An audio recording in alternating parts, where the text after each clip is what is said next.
सोडून तुला मातीला तू जाग उधाणू दे आज उरी.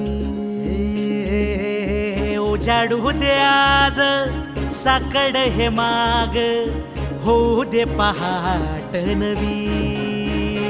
आता होऊन जाऊ दे साऱ्या जगाला पाहू दे पडू दे पाऊल पुढं. जरी काट पाया खाली लाख येळा येऊ दे पडू दे पाऊल पुढं. मोठी लढाई र लढू मातीसाठी र गड्या मनगटाच जोर लावून. दाटला जरी अंधार एकजूट होऊ आज दिवा देऊ तेज धावून.